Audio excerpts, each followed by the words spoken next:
Assalamu alaikum, Dr. Sajjad Ansari. वालेकुम अस्सलाम। Can you tell me something about yourself? जी, जैसे कि आपने मेरा नाम ले लिया, सज्जाद अंसारी है। मैंने अल्टरनेटिव मेडिसिन में पीएचडी की थी और उसके अलावा मैंने कराची यूनिवर्सिटी से एमबीए किया है।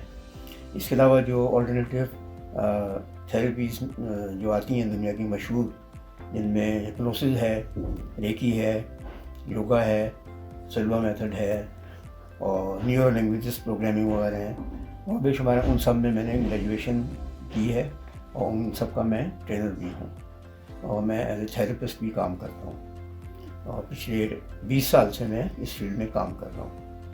इसके अलावा मैंने इंटरनेशनल इस्लामिक यूनिवर्सिटी इस्लामाबाद से study of Quran and elementary Islamic laws में डिप्लोमा भी किया हुआ है। आज मैंने जो मौजू चुना है बात करने के लिए, उसका नाम है brain wave frequencies and our health. बहुत से लोगों को ये चीज़ शायद मालूम ना हो, लेकिन दरअसल हमारी सेहत का बहुत गहरा ताल्लुक हमारी दिमागी सोच और इन ब्रेन वेव फ्रीक्वेंसी से है। अब बज़ाहिर जो ब्रेन है, इसको दो हिस्सों में मेडिकल साइंस ने तकसीम किया हुआ है। एक को कहते हैं राइट ब्रेन हेमिस्फीयर और एक को कहते हैं लेफ़्ट ब्रेन हेमिस्फीयर। गो के दोनों एक ही जगह वाक़ हैं और कोई ऐसी डिवीज़न नहीं है, लेकिन बीच में एक मेडिकल साइंस ने एक ऐसी वॉल सी दरियाफ्त की है जो इन दोनों ब्रेन्स के दरमियान होती है। उसको हम कहते हैं क्रिटिकल मास। तो वो उसका मास का उनका फंक्शन ये होता है कि जो बहुत सारी चीज़ें आप इररिलेवेंट सोचते हैं तो वो आपके ब्रेन्स में आने जाने से रोकती हैं एक दूसरे से, लेकिन वैसे उनमें कोई डिस्टिंक्शन नहीं है। तो अब लेफ़्ट ब्रेन जो है हमारा, इसका ताल्लुक हमारी फिज़िकल वर्ल्ड से है, यानी इस वक्त जो हम लोग सोच रहे हैं, ये हमारा बातचीत कर रहे हैं, इस वक्त लेफ़्ट ब्रेन से हम काम कर रहे हैं। राइट ब्रेन जो है हमारा, ये इसका ताल्लुक हमारे स्पिरिचुअल वर्ल्ड से है। इसमें हमारा डाटा बैंक है, इसके अंदर जो है इमेजिनेशन है, मेंटल पिक्चर्स हैं। अगर हम राइट ब्रेन जो है बेसिकली जब हम छोटी उम्र में होते हैं, from 7 to 14 years of age, तो उस वक्त अगर आपने ऑब्जर्व किया हो कि उस वक्त बच्चे जो हैं बड़ी इमेजिनेटिव होते हैं और बहुत ज़्यादा उनमें इमेजिनेशन की सलाहियतें होती हैं। तो वो इसलिए होती हैं कि वो उस वक्त उस फ्रीक्वेंसी में काम कर रहे होते हैं जिसमें मेंटल पिक्चर्स की ज़्यादा ज़रूरत होती है, तो वो अपने राइट ब्रेन से सोच रहे होते हैं। तो जैसे जैसे हमारी उम्र बढ़ती है तो हम फिर लेफ़्ट ब्रेन से काम लेना शुरू कर देते हैं। तो बहरहाल दोनों के फंक्शंस जो हैं बहुत इम्पोर्टेंट हैं, और अगर आपने ज़िंदगी में कामयाबी हासिल करनी है तो हमें चाहिए कि हम लेफ़्ट एंड राइट दोनों ब्रेन से सोचा करें। अब हम आ जाते हैं कि ये ब्रेन वेव फ्रीक्वेंसीज़ क्या है। जी, ब्रेन वेव फ्रीक्वेंसी जो है ये 1929 में एक डॉक्टर हैंस बर्जर थे जो जर्मन थे, और वो न्यूरोलॉजिस्ट भी थे और साइकोलॉजिस्ट भी थे। तो उन्होंने एक इंस्ट्रूमेंट स्कैल्प के ऊपर लगा जिसमें मुख्तलिफ इलेक्ट्रोड्स होते हैं, वो लगा के तो ब्रेन की एक्टिविटी को रिकॉर्ड किया था। तो वो जब रिकॉर्ड करते हैं तो उसकी एक्टिविटी जिस तरह का आप ईसीजी पे देखती हैं ग्राफ बनता है, उसी तरीके से वो एक ग्राफ बनता है। फिर उस ग्राफ को वो इंटरप्रेट करते हैं कि आपकी ब्रेन की एक्टिविटी क्या है। उस ब्रेन की एक्टिविटी से भी अंदाज़ा हो जाता है कि आपकी सेहत कैसी है। अगर इन फ्रीक्वेंसीज़ के अंदर इम्बैलेंस हो जाए या ये इम्प्रॉपर तरीके से काम कर रही हो तो आपकी सेहत ख़राब होती है। उससे उनको डायग्नोस करने में आसानी होती है और ये बता सकते हैं कि आपकी सेहत में क्या क्या प्रॉब्लम्स हैं, जिनमें आपकी जिस्मानी सेहत भी हो सकती है और आपकी मेंटल जो हेल्थ है वो भी हो सकती है। बहरहाल जिस तरह के हमारा दिल धड़कता है एक मिनट में, आपको पता है 72 टाइम्स, इसी तरह आपका दिमाग जो है, ब्रेन जो है, ये भी वाइब्रेट करता है। अच्छा। लेकिन इसकी वाइब्रेशन की स्पीड बहुत हाई है, यानी कि नॉर्मल हालात में जैसे इस वक्त मैं और आप बैठे बातचीत कर रहे हैं तो ये 20 times in A second vibrate करता है, और जब ये वाइब्रेट करता है तो ये इन फ्रीक्वेंसीज में आता है जो जिनका मैं आपसे जिक्र किया था। और इन फ्रीक्वेंसीज का मैं आपसे तारुफ करा देता हूँ कि ये 4 फ्रीक्वेंसीज हैं जो मेडिकल साइंस ने दरियाफ्त की हैं, जिनमें हमारा दिमाग काम करता है, फंक्शन करता है। तो इन 4 फ्रीक्वेंसीज को उन्होंने सबसे पहली फ्रीक्वेंसी का नाम दिया है डेल्टा वेव फ्रीक्वेंसी। और इन फ्रीक्वेंसीज को मेजर करने के लिए या तो कहते हैं हर्ट्ज में इनको मेजर करते हैं या साइकिल्स पर सेकंड। ठीक है, तो सबसे पहले मैं डेल्टा फ्रीक्वेंसी को लेता हूँ। ये डेल्टा फ्रीक्वेंसी जो है, ये इसकी जो रेंज है वो है 0 to 4 साइकिल पर सेकंड। और ये वो फ्रीक्वेंसी है जिसमें हम बहुत गहरी नींद में होते हैं और ऑलमोस्ट अनकॉन्शियस होते हैं। उसके बाद जो फ्रीक्वेंसी आती है वो आती है फ्रॉम 4 to 7 साइकिल्स पर सेकंड, और उसको कहते हैं थीटा ब्रेन फ्रीक्वेंसी। ये थीटा ब्रेन फ्रीक्वेंसी जो है, इसमें हमारा दिमाग जो है वो सोया हुआ नहीं होता, हम एक गहरी नींद में नहीं होते, हल्की नींद में होते हैं। हमारा दिमाग जो है वो उस वक्त फंक्शन कर रहा होता है। और थीटा के अंदर भी ये है कि हमें थोड़ा बहुत आइडिया होता है, या जब हम जागते हैं तो हमें अंदाज़ा होता है कि मैंने कोई ख्वाब देखा था या क्या था, लेकिन उसकी पूरी तफसीलात आपको बाद दफ़ा नहीं होती है। अब हम आ जाते हैं तीसरी फ्रीक्वेंसी पे, उसको कहते हैं अल्फ़ा फ्रीक्वेंसी। उसकी रेंज जो है 7 से लेके 14 साइकिल पर सेकंड है। ये वो फ्रीक्वेंसी है कि जिसके अंदर मेडिकल साइंस कहती है हमें फंक्शन करना चाहिए। ये जो अल्फ़ा फ्रीक्वेंसी है, ये जब आपका दिमाग इस फ्रीक्वेंसी में आ जाता है तो आपके दिमाग की जो फैकल्टीज़ हैं वो ज़्यादा बेहतर काम करती हैं। और सबसे बड़ा फ़ायदा होता है कि इस फ्रीक्वेंसी में रहते हुए, अब आप इसका रेंज देखें 7 से लेके 14 तक है। तो नॉर्मली जब हम लोग कॉन्शियसली इस फ्रीक्वेंसी में जाने की कोशिश करते हैं तो हम 10 साइकिल पर सेकंड पे आराम से पहुंच जाते हैं। यानी तो ये एक, इसको हम कहते हैं एक बड़ी रिलैक्स स्टेट ऑफ होती है frequency. Left and right brain hemisphere हैं, ये दोनों आपस में कम्युनिकेट कर रहे होते हैं। यानी जब अल्फ़ा में आप जाते हैं तो उसका सबसे बड़ा फ़ायदा ये होता है कि कॉन्शियस लेवल पे, यानी कि जिस वक्त आप कॉन्शियस हो तो आपका राइट ब्रेन जो है वो ओपन हो जाता है और उससे दोनों ब्रेन आपस में कम्युनिकेट कर सकते हैं।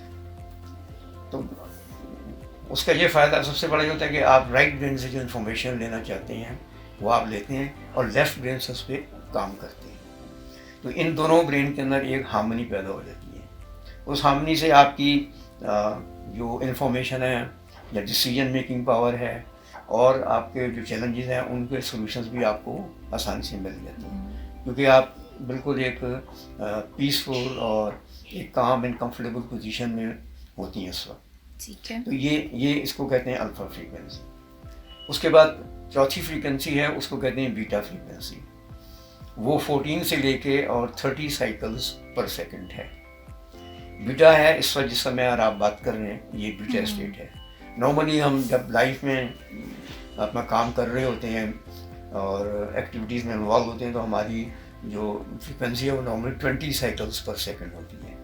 इसलिए मैंने आपको बताया कि हमारा ब्रेन है वो वाइब्रेट कर रहा होता है 20 cycle 20 times in a second. इससे ऊपर अगर 30 से ऊपर चले जाएँ तो वो फिर एक थोड़ी एबनॉर्मल स्टेट होती है, और वो वक्त आती है जब हम थोड़े डिस्टर्ब हों या हम एग्रेसिव हो जाएं, गुस्से में आ जाएं या हम हाइपर हो जाएं किसी बात पे, तो फिर वो फ्रीक्वेंसी हाई हो जाती है।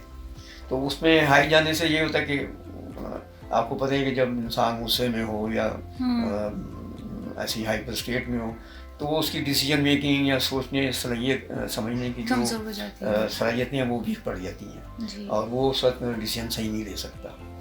तो इसलिए हमें इस स्टेट में जाने से गुरेज करना चाहिए। लेकिन एक नेचुरल इंस्टिंक्ट है, हम एज ए ह्यूमन बीइंग हम इसमें अक्सर आ जाते हैं, लेकिन हमारी जो कंसर्न है वो अल्फ़ा तक मैं उसको महदूद रखूँगा। अल्फ़ा जो है, अब बहुत सारे तरीके ऐसे हैं कि आप पूछेंगे कि हम अल्फ़ा स्टेट में कैसे जाएं, क्योंकि ये चारों फ्रीक्वेंसी जो है ये इस वक्त भी जो है हमारा ब्रेन इनसे गुजर रहा है। और जैसे मैंने बताया कि अगर वो 1 सेकंड में 20 टाइम्स वाइब्रेट कर रहा है तो आप अंदाज़ा लगा लें कि एक सेकंड कितने हज़ार हिस्से में ये स्टेट आती होंगी सारी, यानी कंटिन्यूसली ये चलती जा रही हैं। ब्रेन जो है इसमें प्रोग्रेस करता जा रहा है। उसका एक मिसाल मैं देता हूँ कि बाद दफ़ा कोई चीज़ ऐसी होती है कि आपने सोची होती है और वो एकदम मैनिफेस्ट हो जाती है, तो इसको हम अपनी साइकोलॉजी में कहते हैं आहा एक्सपीरियंस। यार ये एकदम ये चीज़ हो गई यार, ये पहले नहीं हुई थी, आज हो गई एकदम। तो एक्चुअली वो अल्फा स्टेट में आपने वो चीज़ सोची होती है और उसी वक्त वो मैनिफेस्ट हो जाती है। ये एक छोटी सी मिसाल दी है जी। तो आप समझते हैं अच्छा कोई और चीज़ मैंने कर ली होती। तो इसलिए अगर हम इसका ड्यूरेशन बढ़ा दें अल्फा स्टेट में जाने का, तो हम बहुत सारे अपनी लाइफ के प्रॉब्लम्स को सॉल्व कर सकते हैं। अब ऐसा होता है कि जो अल्फा है इसमें जाने के या इसमें आने के बहुत सारे तरीके हैं। दूसरा तरीका जो है वो ये है कि आप रिलैक्सेशन एक्सरसाइजेस करें, ठीक है। या तो आप खुद कर सकती हैं या कोई रिकॉर्डेड आप म्यूज़िक ले लें या ऐसी गाइडेड मेडिटेशन मिलती हैं, आप एक जगह बैठ जाएं खामोशी से और उसको सुनना शुरू कर दें, तो आपकी ब्रेन फ्रीक्वेंसी ग्रोवर होना शुरू हो जाएंगी और कोई 4-5 मिनट के अंदर आप। तो हमारा मकसद होता है कि हम पहले अपनी ब्रेन फ्रीक्वेंसी को स्लो डाउन करें। सही, तब हम अल्फा स्टेज पे जो है वो दाखिल हो सकते हैं। नहीं, उसके बगैर नहीं होंगे आप। इसलिए आपने देखा होगा कि जो मेडिटेशन है ये बहुत पॉपुलर है, और वो इसलिए पॉपुलर है कि जब आप उसमें आंखें बंद करके बैठ जाते हैं तो बेसिकली आंखें बंद करने से आप एक्सटर्नल जो फिजिकल दुनिया है उससे आपका कनेक्शन ख़त्म हो जाता है, and then you start looking inwards. अब आप अपने अंदर आप कनेक्ट हो जाती हैं, तो उससे आपकी जो है कंसंट्रेशन, एक तो फोकसिंग जो है वो बेहतर होती है, और ऐसे ऐसा आपका दिमाग जो है स्लो होना शुरू हो जाता है उसकी फ्रीक्वेंसी से। तो आप थोड़ी सी देर के अंदर आप अल्फा स्टेट में बैठ सकती हैं, आ जाती हैं। इसके अलावा ये हो सकता है कि आप कम से कम मेडिटेशन करें तो 15 मिनट्स की करें। 15 मिनट्स में जाके आपका ब्रेन जो है ऑटोमेटिकली एक अल्फा स्टेट में चला जाएगा। ठीक है। उसके अलावा एक और भी दिलचस्प चीज़ इसमें है कि हमारी जो आईलिड्स हैं इनका ताल्लुक हमारे ब्रेन की उस हिस्से से है जो हमें इन फ्रिक्वेंसीज को कंट्रोल करता है। अच्छा। तो अगर आप अपनी आईलिड्स को ऊपर टिल्ट करें अबाउट 20 डिग्रीज, तो आप अल्फा स्टेट में चली जाएंगी। This is the shortcut. Okay, ठीक है। लेकिन वो ड्यूरेशन कितनी रहेगी उसकी? वो फिर आपको पता है कि आप जितनी देर आंखें यूं बंद करके और सोचती रहें, आंखें बंद करके, सॉरी उसको खोल के टिल्ट करके, लेकिन आप ये भी आंखें बंद आंखों से भी आप उसको टिल्ट कर सकती हैं अपनी आईलिड्स को। तो उनका ताल्लुक बराह रास्त आपके दिमाग के उस हिस्से से है जो आपकी फ्रीक्वेंसीज को कंट्रोल कर रहा है। ये इसका एक ईजी तरीका होता है जो हमें थेरेपीज में सिखाया जाता है कि भाई आप अगर क्विकली जाना चाहते हैं तो आप आंखें बंद करें और बैठे बैठे ऊपर अपनी वो कहते हैं ना पुतलियों को ऊपर चढ़ा देना। तो आप उसको इतना टिल्ट करें आपको वो 20 डिग्रीज में आपको पता लगे कि आ गई है। थोड़ी सी उसमें डिस्कम्फर्ट फील होती है जब आप आंखों को ऊपर करते हैं, लेकिन वो फ़ायदा होता है कि वो जो उसकी आंखों के नर्व्स हैं जो ब्रेन से उनका ताल्लुक है वो आके उस हिस्से से कनेक्ट हो जाते हैं जो इन फ्रिक्वेंसीज को कंट्रोल कर रहा होता है। तो एक इसमें ये तरीका भी है। बाकी ये है कि इसके अलावा आप अपनी पॉजिटिव एक्टिविटी में इन्वॉल्व रहें या पॉजिटिव उसमें थॉट्स में रहें, तो उस सूरत में भी आप अल्फा स्टेट में रहती हैं। इसलिए हम लोग इनकरेज करते हैं कि इंसान को अपनी जो सोच है वो ज़्यादा पॉजिटिव रखनी चाहिए, ठीक है। उसमें नेगेटिविटी नहीं होनी चाहिए। तो हम इंसान हैं, हमें कुछ चीज़ें पसंद आती हैं, कुछ नहीं आती हैं, फिर हमारे अंदर मुख्तलिफ इमोशंस जो हैं वो आते हैं, थॉट्स आते हैं। तो अगर हम कोशिश करेंगे वो पॉजिटिव रहें तो ज़्यादा बेहतर है। नेगेटिव भी आते हैं तो आप उनको डिलीट कर सकते हैं। अगर कोई नेगेटिव थॉट आ रहा है आपको तंग करे तो आप उसको मेंटली कह दें डिलीट, तो डिलीट हो जाता है। उसकी भी एक्सरसाइज बताइएगा। हाँ, तो ये यहाँ तक तो मैं आपको इसमें ले आऊँ सिंपल वर्ड्स में, ब्रेन फ्रीक्वेंसीज और इनकी फंक्शन और स्पेशली अल्फा स्टेट में। अब आते हैं कि हमारी हेल्थ से इसका क्या ताल्लुक है। जैसे कि मैंने पहले बताया कि जब आप अल्फा में होते हैं तो आपकी ब्लड प्रेशर आपका जो है वो कम हो जाता है, ठीक है। और जो आपके left and right brain hemisphere हैं वो दोनों आपस में कनेक्ट हो जाती हैं। इसके अलावा जो आपके मेटाबॉलिज्म है, हम कहते हैं हमारा मेटाबॉलिज्म बिल्कुल ही वो स्लो हो गया या ख़राब हो गया, तो हमारा आमतौर पे जो लोग वेट रिड्यूस करते हैं वो उनको मेटाबॉलिज्म उतना रखना पड़ता है थ्रू डाइट। तो बाद लोग बहुत हैवी किस्म की चीज़ें खाते हैं, सारा कुछ उन पर मोटापा चढ़ जाता है या वो फैट हो जाते हैं। तो ये अल्फा स्टेट जो है उनके मेटाबॉलिज्म को कंट्रोल करती है। और उसके अलावा मैं इसमें से रेफ़र कर देता हूँ कि जो हमारी ब्लड वेसल्स हैं वो भी डायलेट करती हैं अल्फा स्टेट में। और जो कोलेस्ट्रॉल लेवल है वो तकरीबन 10% डिक्रीज हो जाता है बॉडी का। और उसके बाद इसकी सबसे बड़ी खूबी है कि जो हमारी ह्यूमन इंटेलिजेंस है वो अल्फा स्टेट के अंदर रिजाइड करती है, इस फ्रिक्वेंसी के अंदर। यानी इंटेलिजेंस जो ह्यूमन इंटेलिजेंस जो है, जब तक वो आपकी अगर उस स्टेट में रहेगी तो आपको सही काम करने की तरफ लेके जाएगी। उसमें आप उसको जो भी उस वक्त कहना चाहोगी तो वो हो जाएगा। अच्छा, तो उसका तरीका ये होता है कि अगर आप कोई भी विश जो अपनी पूरी कर सकते हैं इस तरह से। हाँ, उसकी देखें, जो मैंने आपको बताया ना कि लेफ्ट ब्रेन जो है वो आपको वो लॉजिकल माइंड है बेसिकली। उसमें लॉजिक है, उसके अंदर रीजनिंग है और वो आपकी हर चीज़ को क्वेश्चन करता है।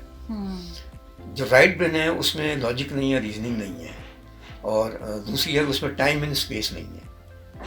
यानी राइट ब्रेन के हिस्से को अगर आप कोई चीज़ मेंटल पिक्चर्स में डालेंगी तो उसको नहीं पता ये कब आई, वो समझेगा ये अभी आई है तो वो उसी वक्त उस पर काम करना शुरू कर देगा।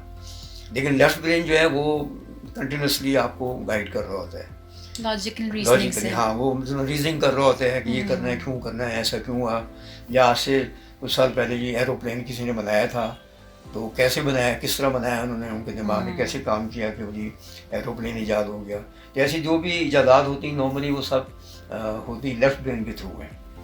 लेकिन उसमें होता है कि हमारे राइट ब्रेन में जो चीज़ें पड़ी हुई हैं हम उनको लाते ही नहीं कभी अपने साथ।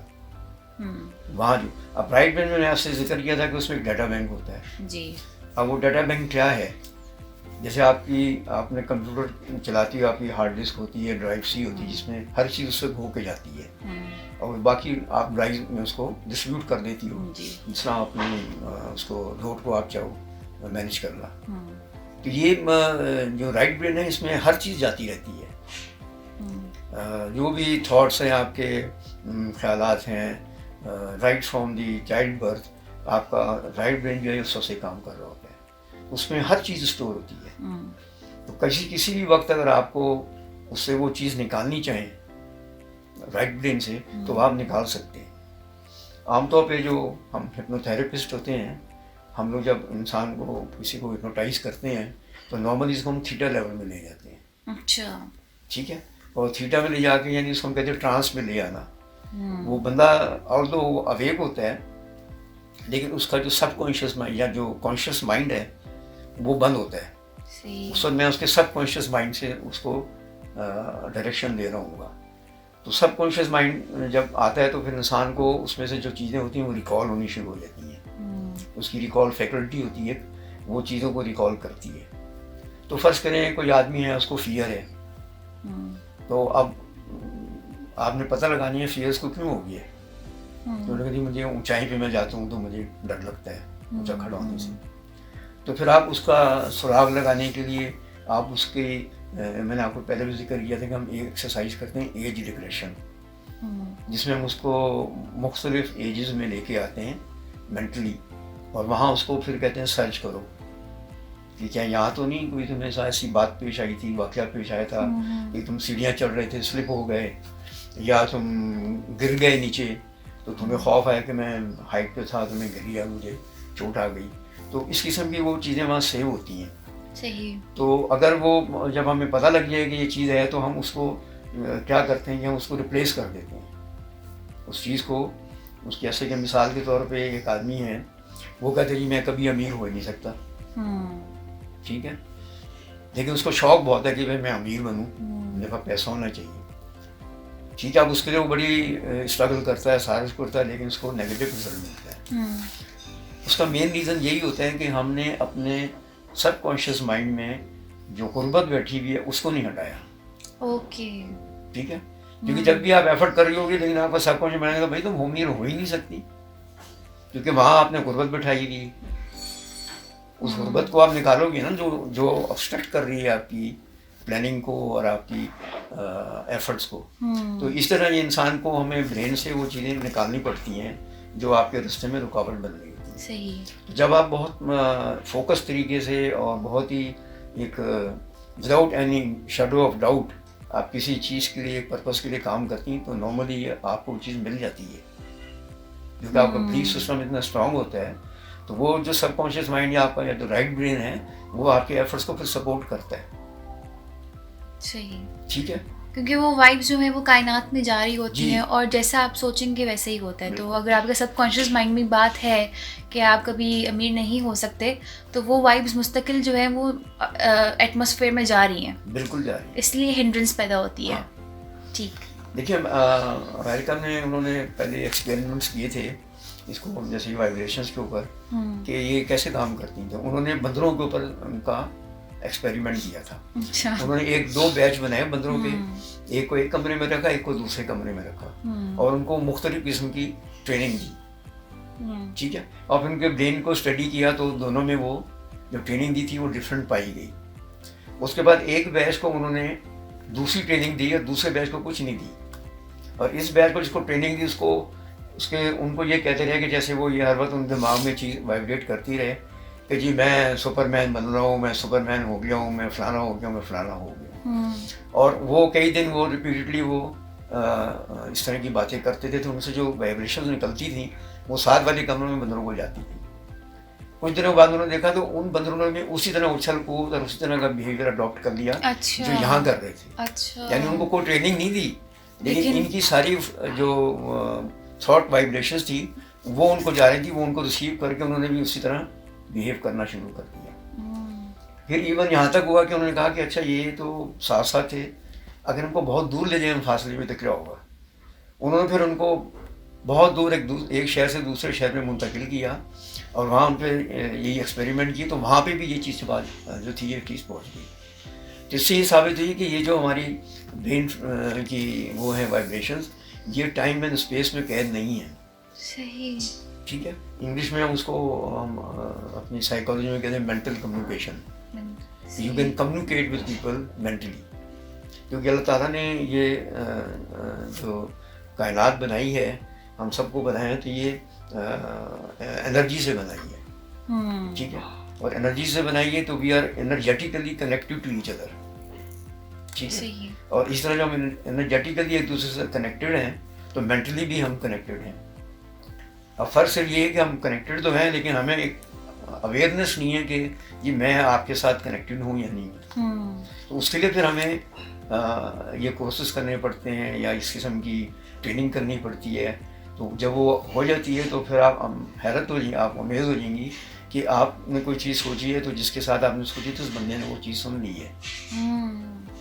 कई दफ़ा मेरे साथ ऐसा होता है कि एक अजीब गरीब मैं आपको चीज़ बताता हूँ, चीज़ साइंटिफिकली प्रूफ, कि जब आपको कोई किसी चीज़ का किसी शख्स का ख्याल आ रहा हो या कुछ आ रहा हो तो बेसिकली आप समझती जी मैं इसको क्यों याद कर रही हूँ। असल में आप याद नहीं कर रही, वो शख्स आपको याद कर रहा होता है। अच्छा।